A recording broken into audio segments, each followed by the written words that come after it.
এই যে সিরিয়ালটি দেখতে পাচ্ছেন এটা হচ্ছে আমাদের পিকনিকের সেকেন্ড স্টেপ। গরম দিয়ে দিছি মুখে।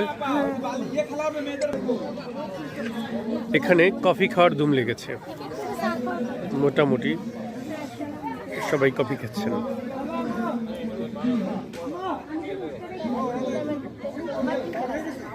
ওই যে দূরে দেখা যাচ্ছে আমাদের দুপুরের খাবার দাবার রেডি করা হচ্ছে, এদিকে খেলাধুলার আয়োজন চলছে।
ওরা যে লিস্টে আছে